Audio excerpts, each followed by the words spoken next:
Bismillahirrahmanirrahim.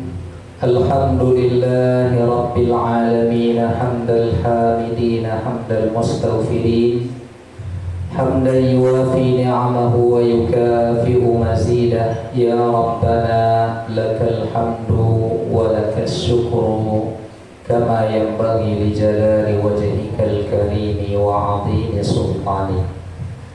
Ashhadu an la ilaha illallah wahdahu la syarika lah, wa ashhadu anna Muhammadan abduhu wa rasuluh, la nabiyya wa la rasula ba'dah.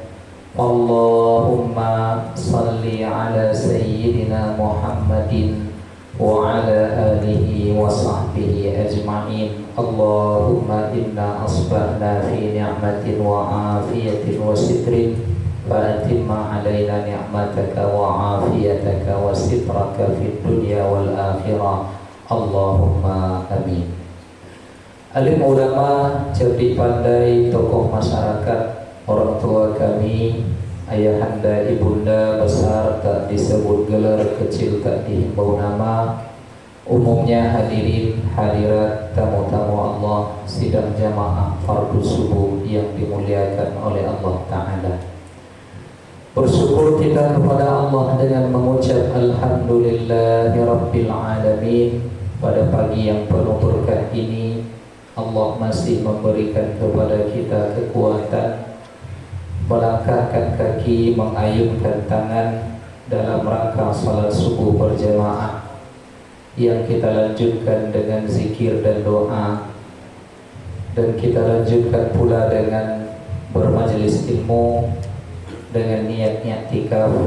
Mudah-mudahan semoga apa yang kita lakukan ini memberatkan timbangan kebaikan kita di akhirat kelak. Amin ya rabbal alamin.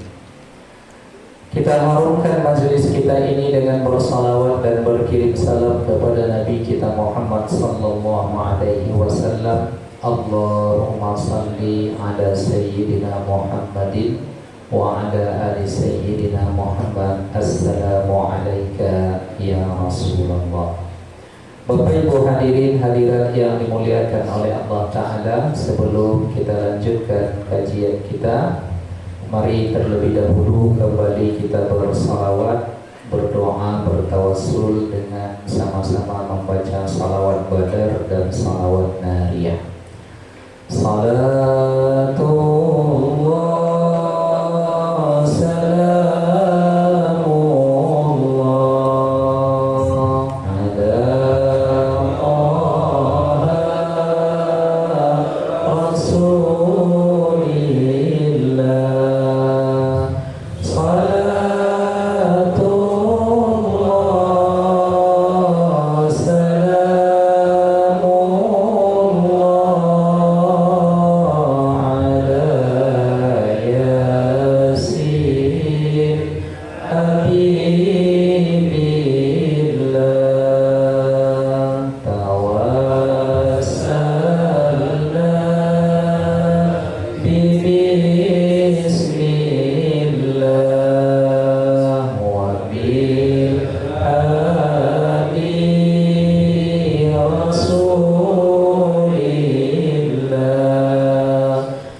ala sayyidina Muhammadin Allahumma amin. Tapi yang sebelah kiri salawat kedua tadi nampaknya banyak terdiam. Yang sebelah kanan banyak yang hafal. Sebelah kiri ini Bapak Ibu dua aja kemungkinannya. Yang pertama tak hafal, atau yang kedua suara ustadznya merdu. Nah, jadi terkhusyuk mendengarkan. Yang mana kini kogaknya Pak? Nah, yang pertama atau yang kedua? Yang kedua. Bapak Ibu hadirin hadirat yang dimuliakan oleh Allah Subhanahu wa taala. Pagi ini kami diamanahkan untuk menggantikan tuan guru kita dalam kajian Riyadhus Shalihin. Tetapi saya meminta izin kepada beliau untuk tidak melanjutkan Riyadhus Shalihin, nanti biar beliau saja. Pada pagi ini kita membaca hadis yang saya ambil dari kitab Ar-Rawdatul Bahiyah fi Syarhil Ahaditsil Qudsiyah Al-Arba'iniyah, yaitu hadis-hadis yang jumlahnya 40, yang semuanya adalah hadis-hadis qudsi. Kita akan membaca pada pagi ini hadis yang ke-9. Berkata pengarang kitab rahimahullahu ta'ala, wa nafa'ani wa nafa'ana bi ulumihi fid dharaini Allahumma amin. An Wasilata radhiyallahu anhu, bersumber dari sahabat Nabi yang bernama Wasilah radhiyallahu anhu, anna Rasulullah sallallahu alaihi wasallam, bahwasanya Nabi Muhammad sallallahu alaihi wasallam qal, bersabda. Apa kata Nabi? Qala Allahu ta'ala, Allah ta'ala berfirman, ana inda zanni abdi bi, saya tergantung persangkaan hambaku kepadaku, kata Allah. Falyazunna bima sya'a, maka hendaklah seseorang itu berprasangka kepadaku masya'a, apapun yang hendak diprasangkakannya. Hadis ini diriwayatkan oleh Al-Imam At-Tabarani, begitu juga Al-Imam Al-Hakim bi sanadin sahih, sanadnya sahih.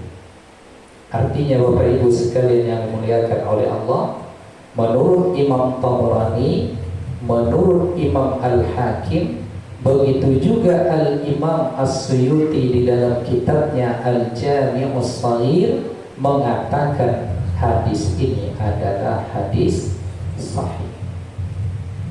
Bapak Ibu yang dimuliakan oleh Allah Ta'ala, lalu apa penjelasan dari hadis ini?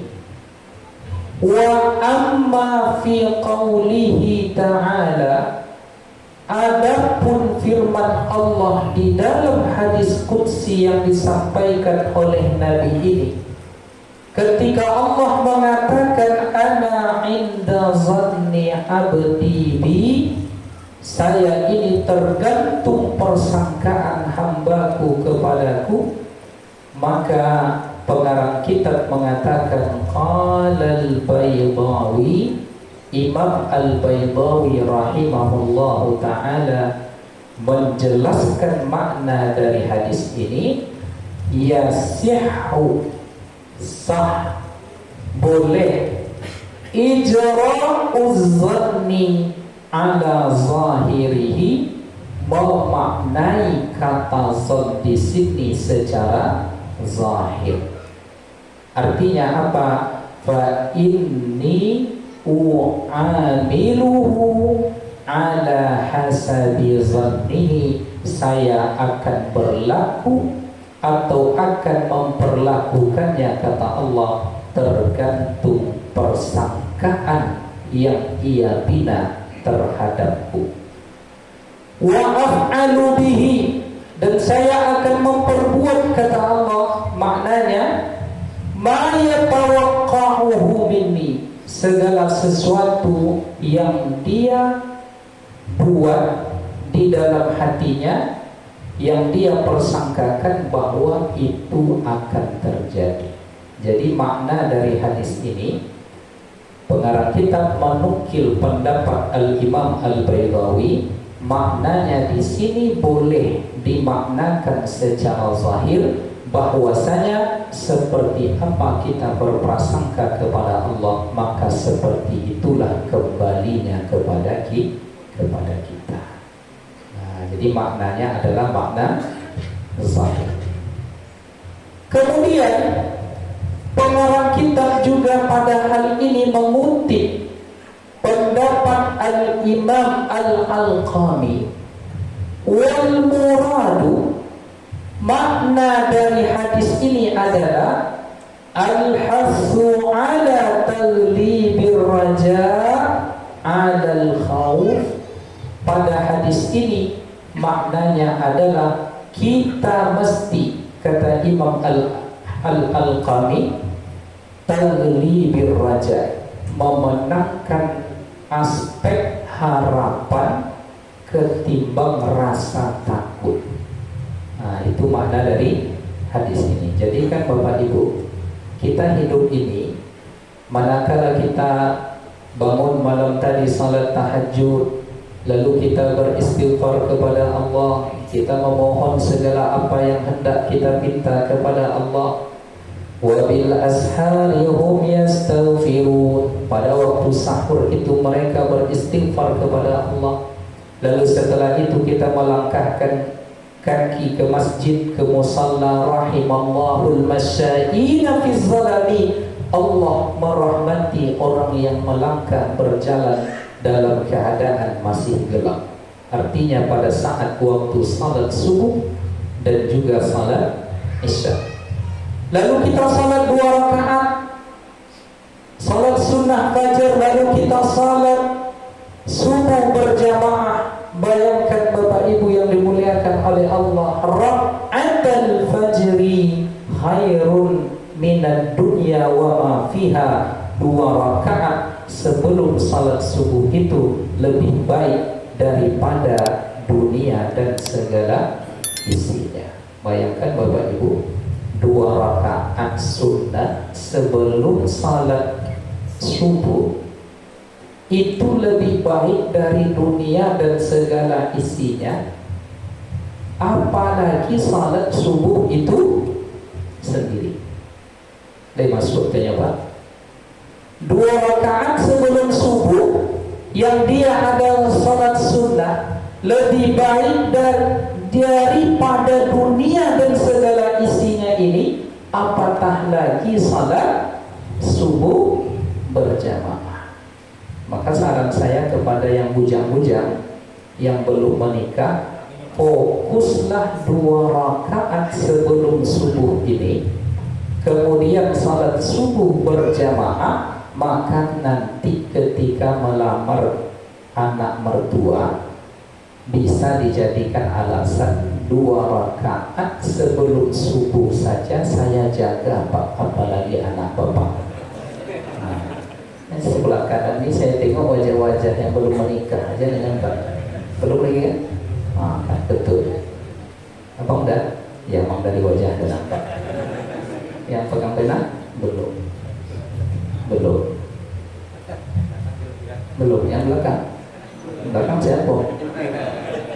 Ini udah ya Pak. Belum juga.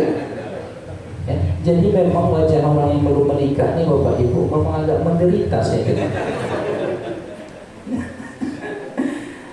Nah, jadi 2 rakaat sebelum subuh subuh itu lebih baik daripada dunia dan segala isinya.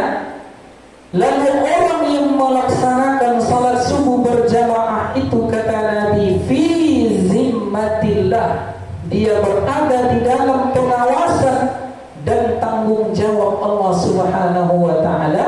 Lalu setelah subuh itu berzikir pula kita kepada Allah. Allahumma ajirni minan nar, Allahumma ajirni minan nar, Allahumma ajirni minan nar. Dianjurkan selepas salat subuh 7 kali kita baca kalimat itu. Maka apabila kita mati pada hari ini, maka kutibalaka, Allah Ta'ala akan mencatatkan kepadamu dilepaskan daripada neraka. Lalu kita baca pula itu nanti selepas maghrib, Allahumma ajirni minan nar.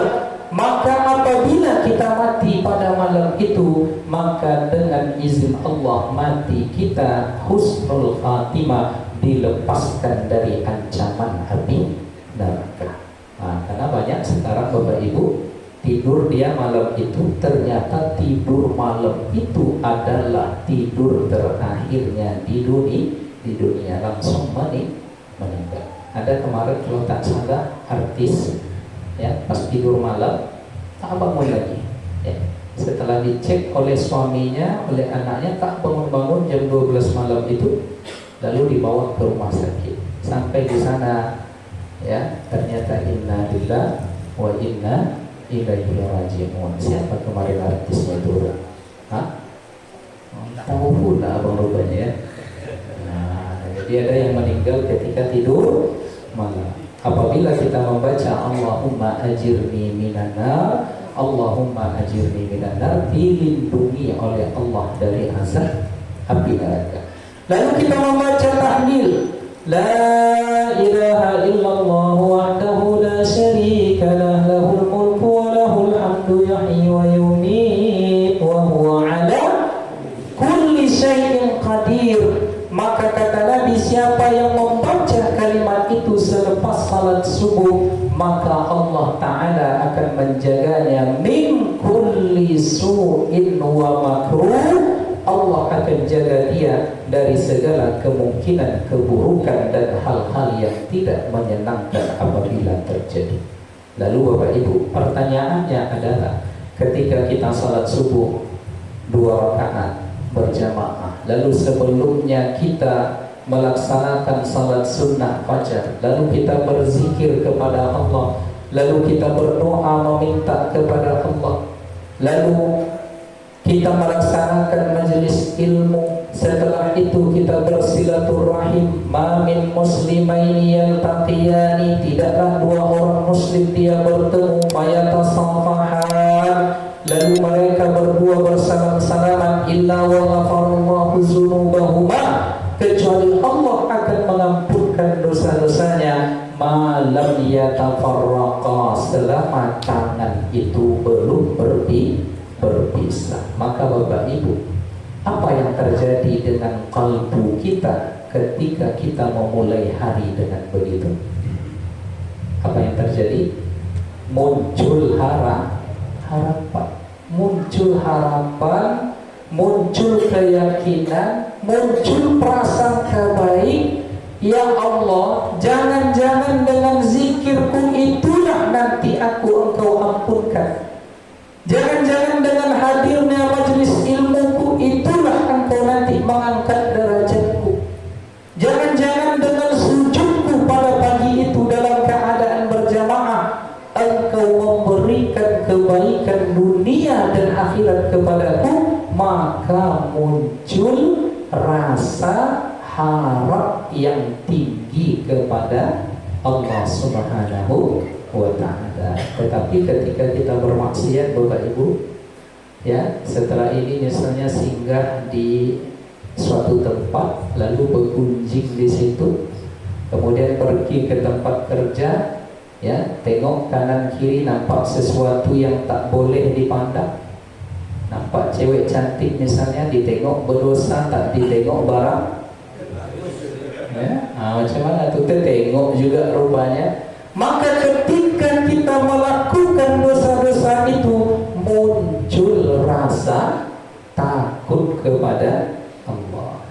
menghilangkan dosa Bapak Ibu.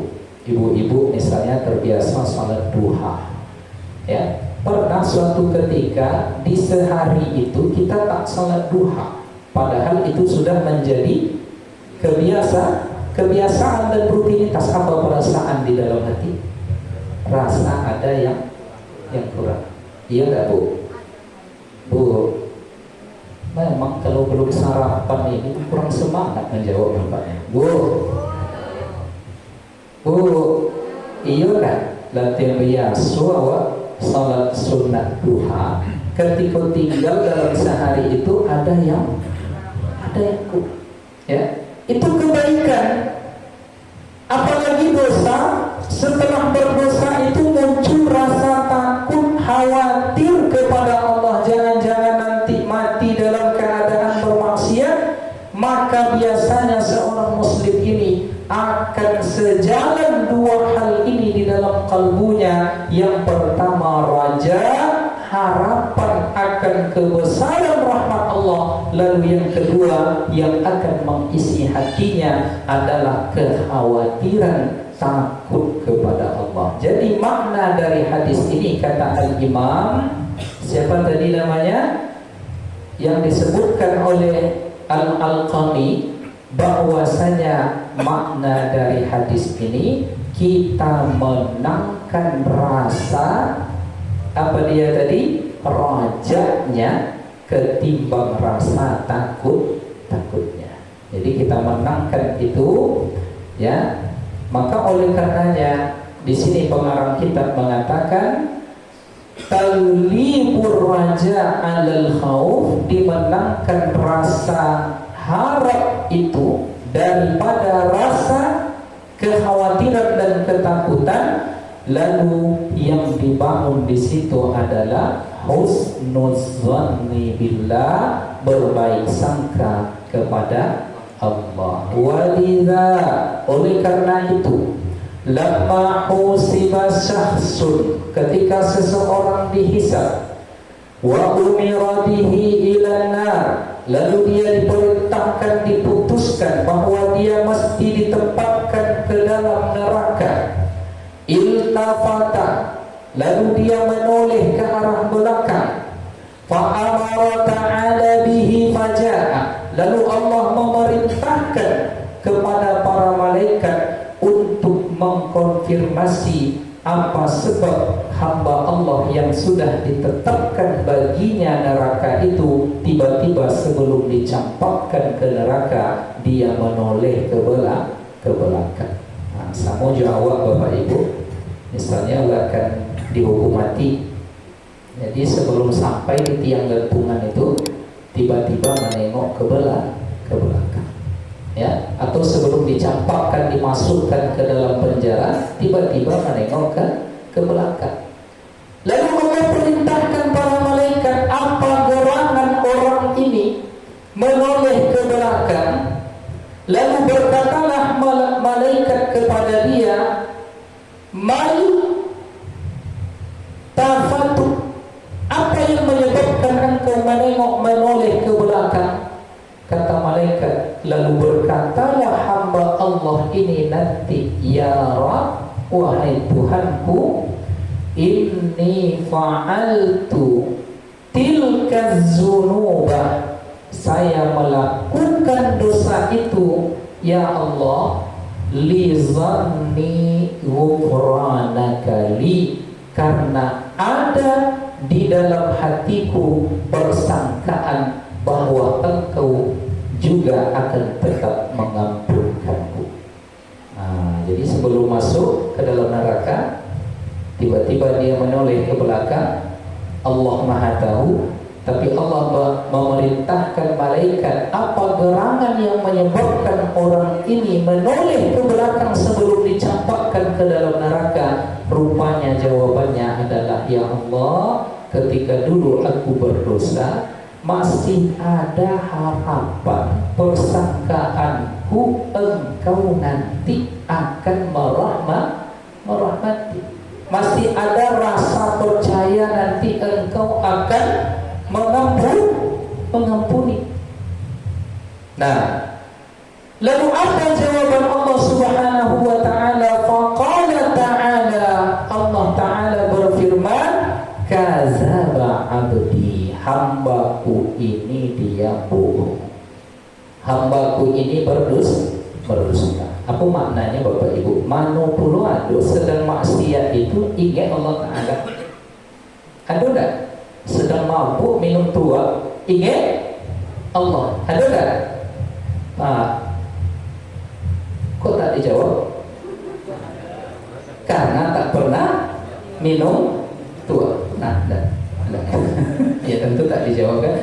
Tak ada ceritanya ketika kita mabuk itu pada saat yang sama ingat Allah. Tak ada ceritanya ketika berzina itu pada saat yang sama ingat Allah. Tak ada ceritanya di saat korupsi itu ketika itu hadir Allah. Kalau ada Allah di dalam hatinya, takkan mabuk dia, takkan berzina dia, takkan korupsi dia. Dia melakukan maksiat pada waktu itu sedang Allah hilang dalam hatinya.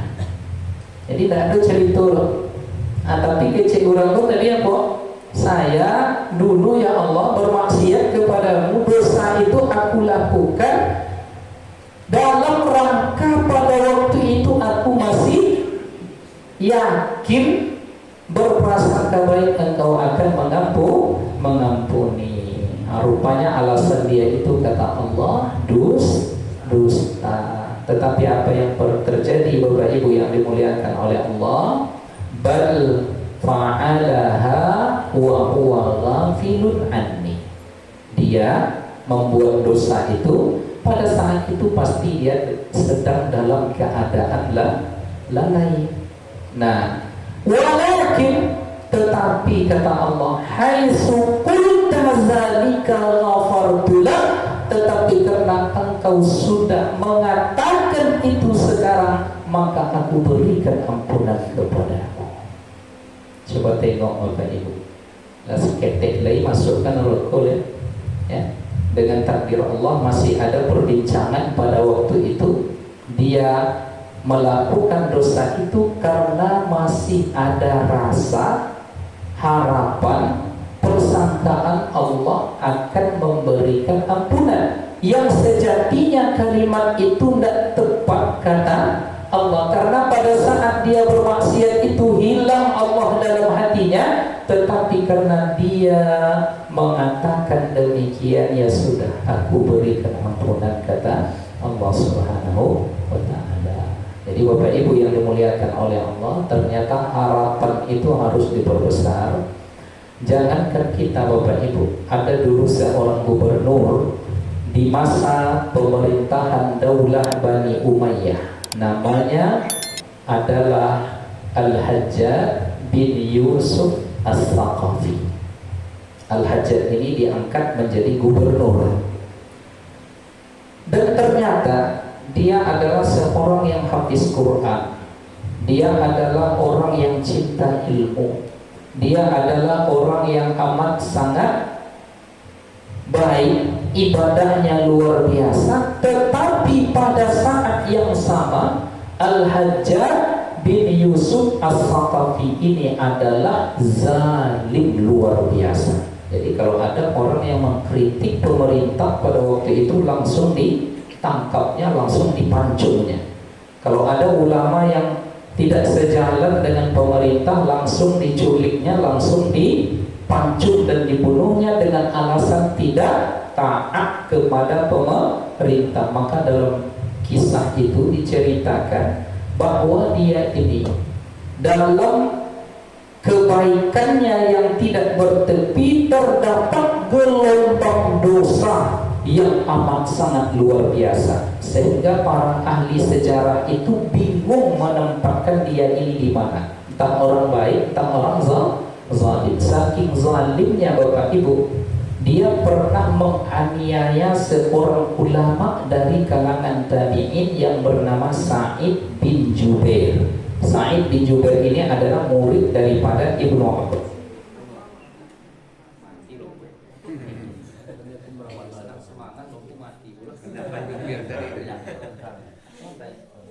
Kalau gitu tunggulah dulu. Kalau enggak jadi kan dalam 10 menit langsung selesai.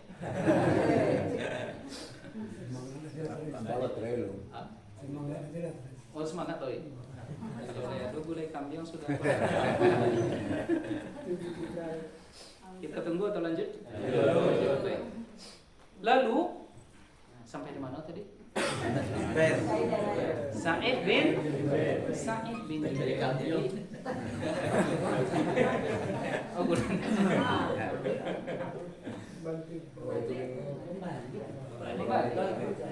Yang di sana itu. Balik. Kita tunggu dulu. Pas itu.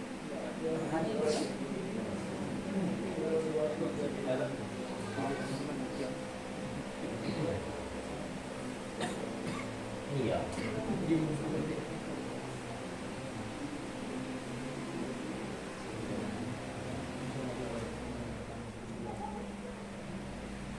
Yang di dalam dia.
Alhamdulillah.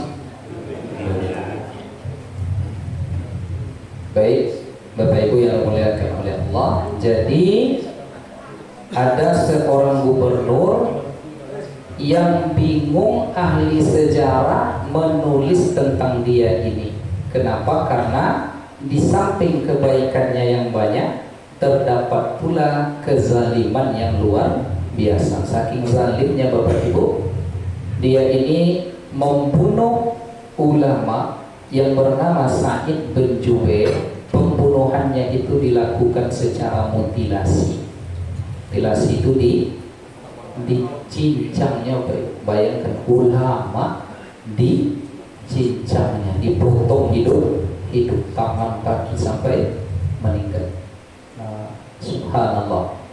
Lalu setelah kejadian itu, Sa'id bin Jubair ini, dia Al-Hajjaj bin Yusuf As-Saqafi tadi, akhirnya dalam bahasa kita sekarang, karena dia sudah menzalimi ulama, darah ulama itu beracun, ya, apa yang terjadi? Kualat.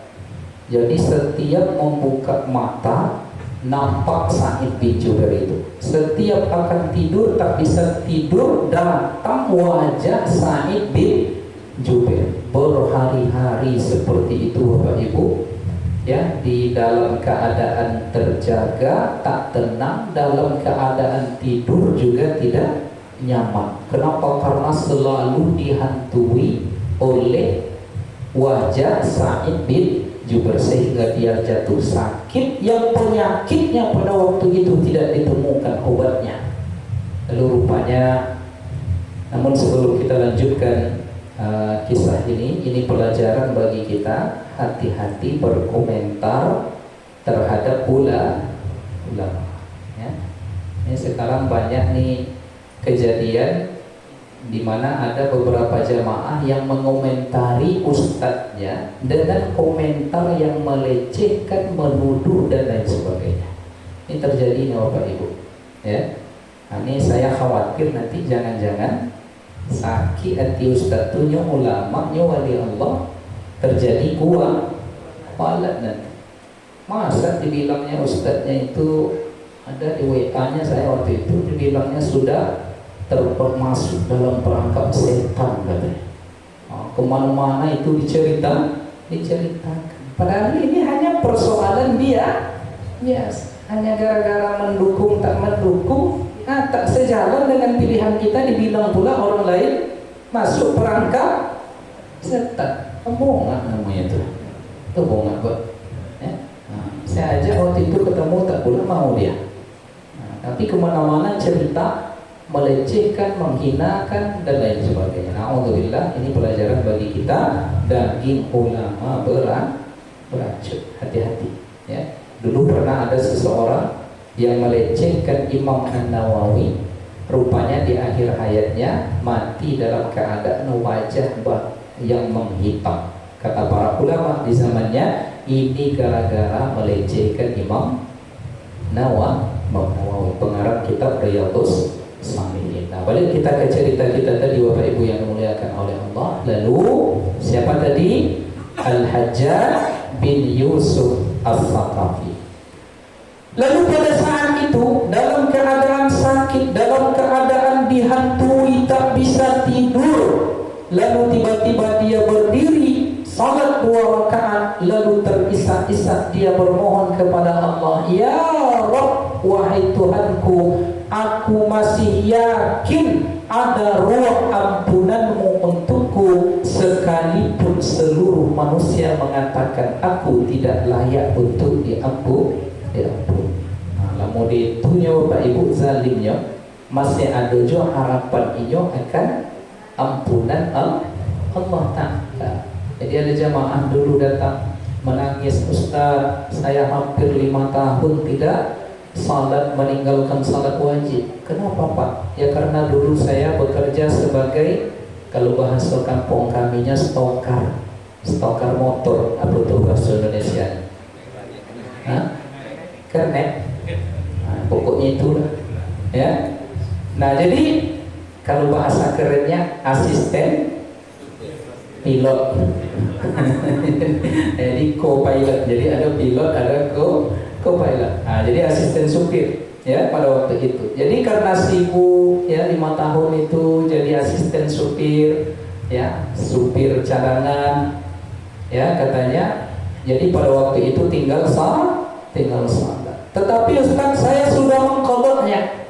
Selama 5 tahun pula setelah itu saya rutin melaksanakan salat qadha. Misalnya setiap subuh selesai dia melaksanakan salat subuh itu, dia salat lagi 2 rakaat salat qadha subuhnya yang dulu tertinggal. Lama dia kerjakan itu selama 5 tahun. Nah, jadi tidak ada ceritanya loh Bapak Ibu. Ketika ada di antara kita yang pada masa lalu baik sengaja ataupun tak sengaja meninggalkan salat, wajib diganti. Nah, jadi Nabi kita mengatakan, "Man nama an salatin au nasiyaha," siapa yang tertidur dari melaksanakan salat atau dia terlupa, falyusalliha iza zakaraha, maka hendaklah dia salat di saat dia ingat. Jadi pas ingat atau pas terbangun ternyata waktu salat sudah lewat, maka salatlah ketika itu juga dinamakan dengan salat qadha. Tertidur saja, terlupa saja, wajib salat untuk diganti, apatah lagi ditinggalkan dengan keadaan sengaja. Tak sengaja aja wajib diganti, apalagi ditinggalkan dengan keadaan dulu sengaja. Dan lalu bapak ini menangis. Yang paling saya takutkan Ustaz, yang 5 tahun dalam hidup saya ini meninggalkan salat dengan sengaja, dengan sadar waktu itu, karena pada waktu itu saya sibuk. Karena dulu orang ini mengatakan tidak perlu sembahyang loh. Ya, apa hal tidak perlu sembahyang? Ya Allah tahu awak sibuk. Kok kalem-kalem orang yang kesurupan kau di kubur.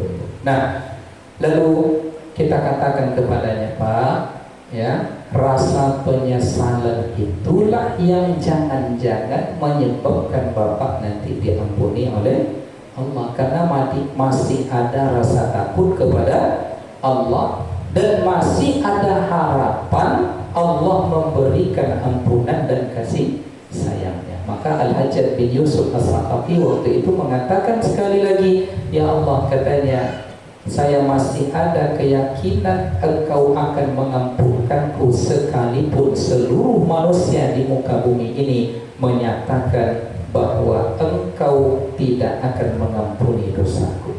Kemudian Bapak Ibu yang dimuliakan oleh Allah, ada juga cerita menarik yang sejalan dengan apa yang sedang kita bahaskan ini, bersumber dari seseorang yang disebut dengan Abu Nawas.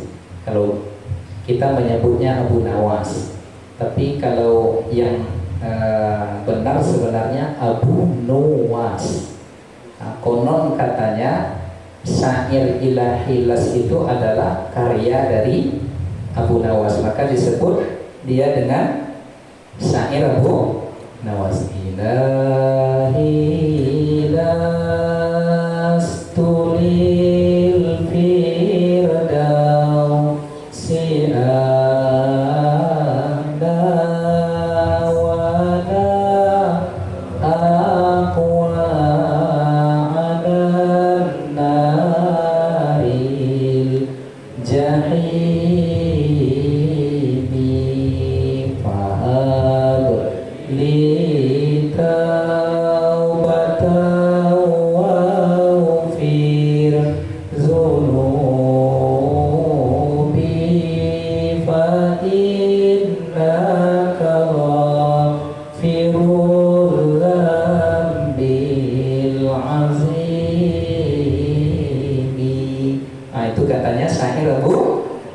Tapi setelah dilacak-lacak Bapak Ibu, banyak ulama mengatakan itu bukan syair Abu Nawas. Jadi Abu Nawas ini dulu dia adalah ahli maksiat, ya. Kemudian ada sahabatnya.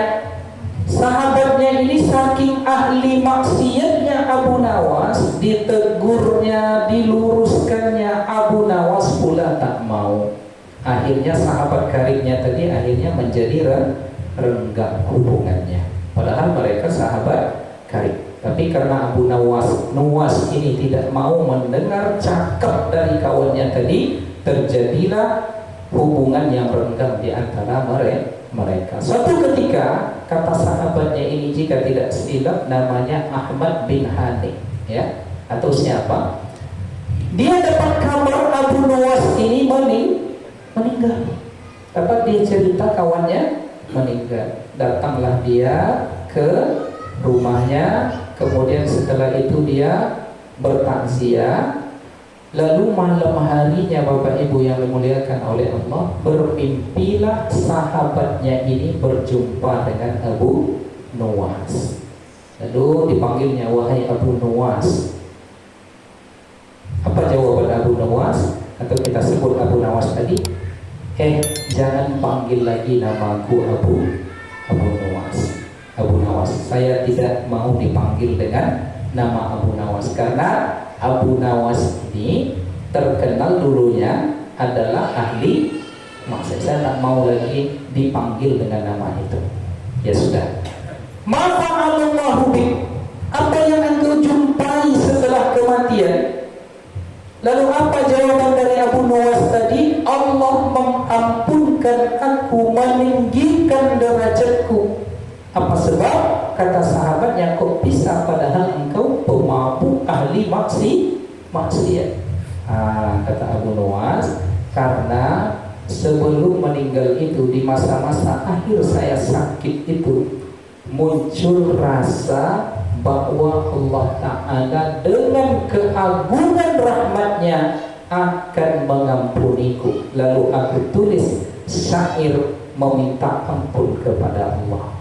Kalau kau tak percaya, tengoklah syair apa yang aku buat, tanyakan kepada keluargaku. Lalu terbangunlah sahabatnya tadi.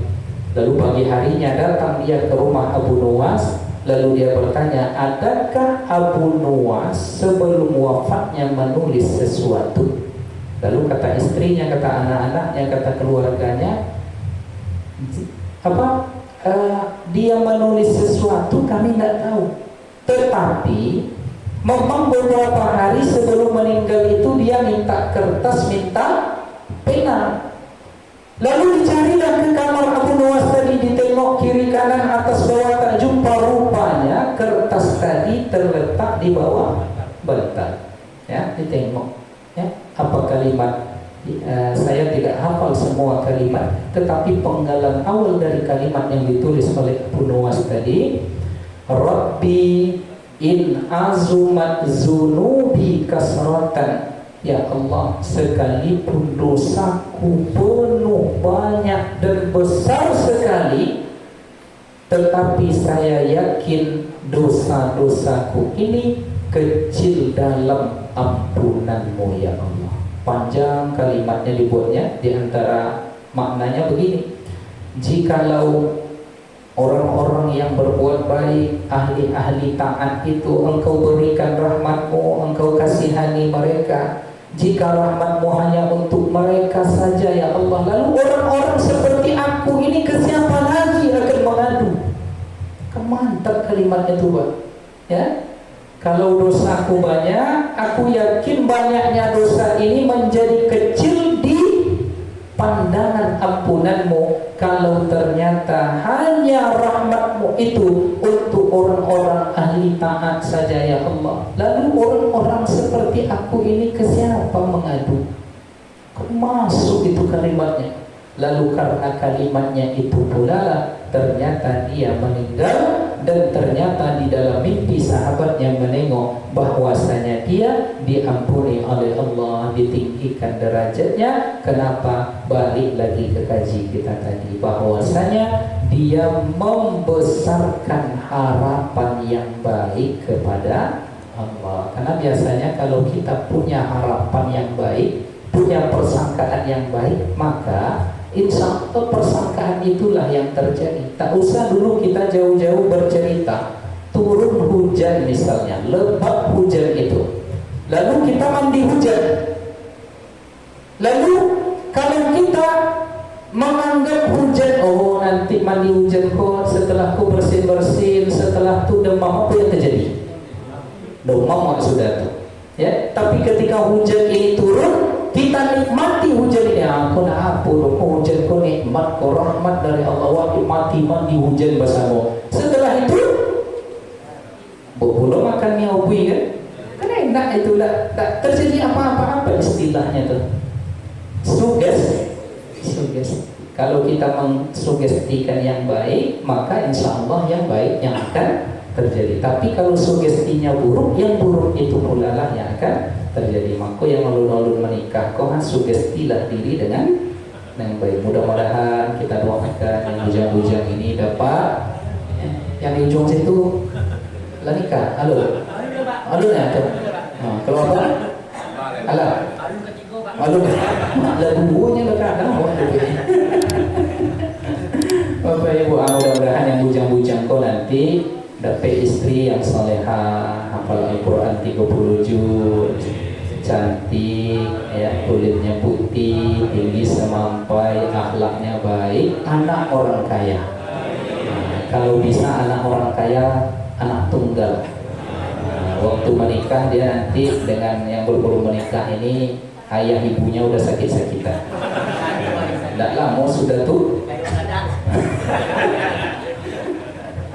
Bapak Ibu yang dimuliakan oleh Allah Subhanahu wa taala. Jadi itu poin yang pertama, penggalan dari kalimat ana inda zanni abdi bi.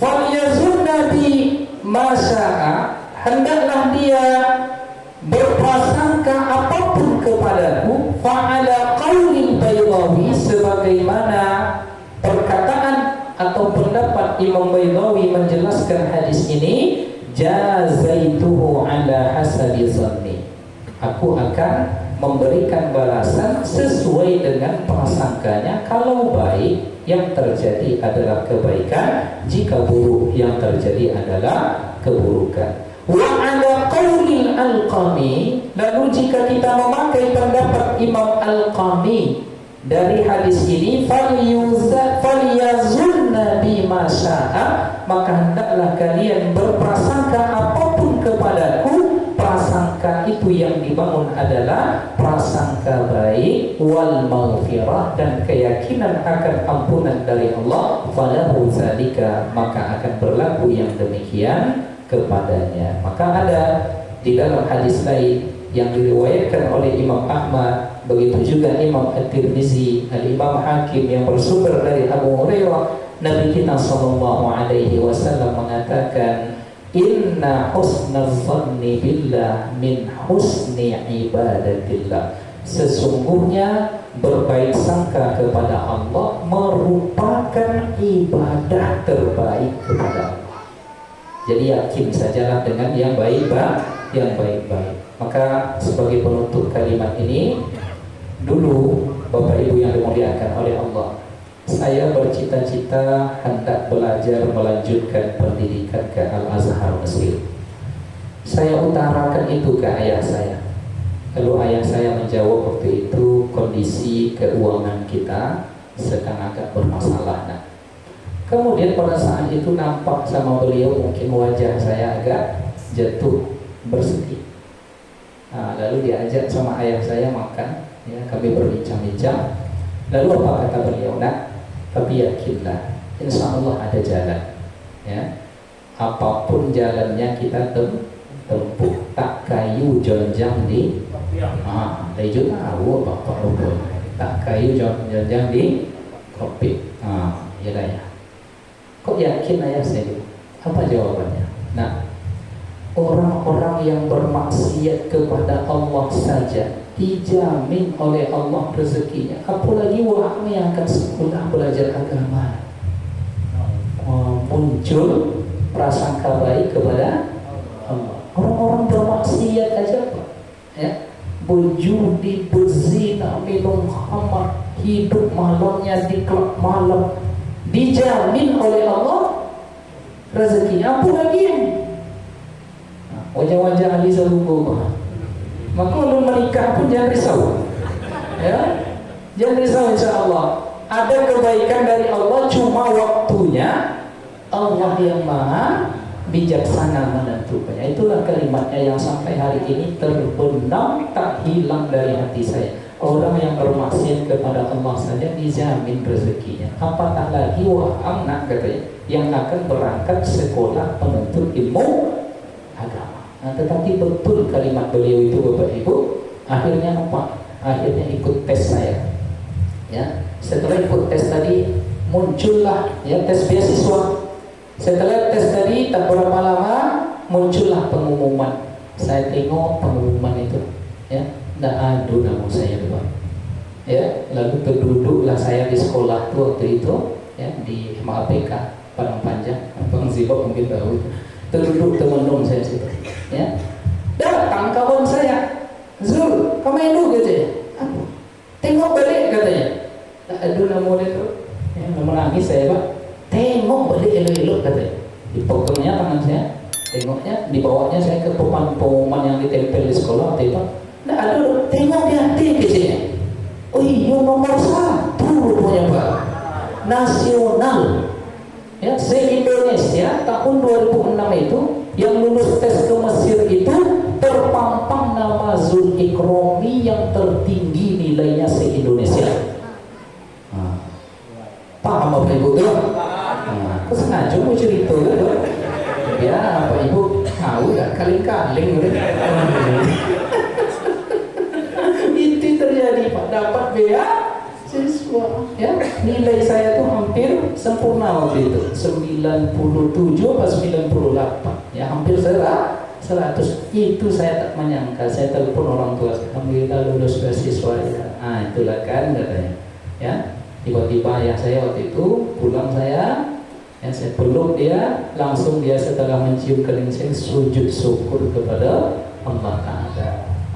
Coba bayangkan Bapak Ibu, ternyata ada kejutan-kejutan dari Allah ketika kita selalu berprasangka baik. Nah, demikianlah kaji kita pada pagi ini. Mudah-mudahan ada ilmu yang bisa menambah keilmuan kita, ada semangat untuk beramal untuk kita, dan ada pula keyakinan yang menambah keyakinan kita kepada Allah, bahwasanya Allah itu Maha Pengampun, Allah Maha Memudahkan, Allah akan memberikan kebaikan, Allah Maha Menyembuhkan. kita kokohkan itu semuanya di saat kita menghadapi apapun persoalan-persoalan di kehidupan kita ini. Mohon maaf tidak ada pertanyaan, tanyakan saja besok pada pengajian selanjutnya dengan Tuan Guru kita. Karena pada hari ini ya setiap pagi saya ada tugas negara Pak, ya, mengantar anak sekolah. Jadi kalau panjang tanya Pak Ibu nanti, apalagi tak terjawab yang bukan.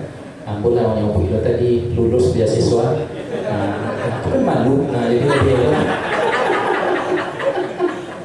lebih elok tak ada tanya jawab. Setuju?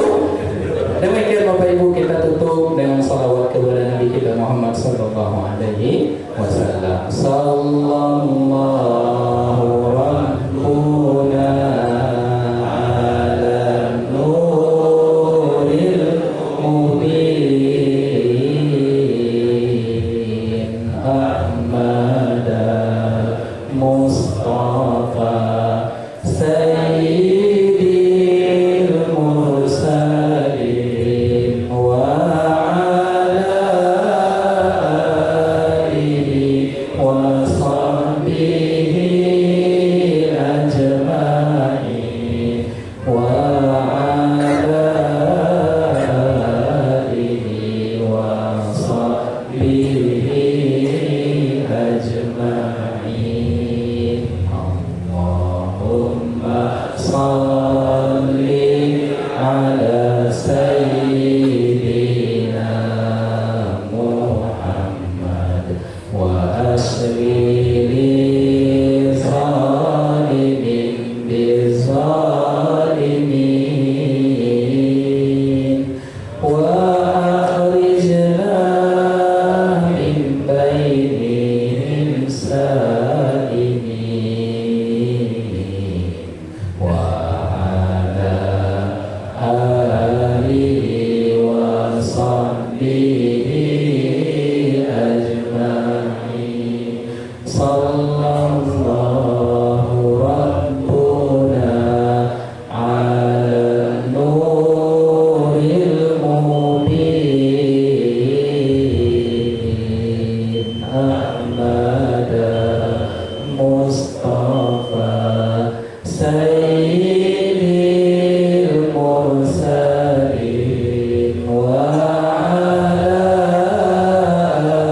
alihi wa sahbihi ajma'in wa ala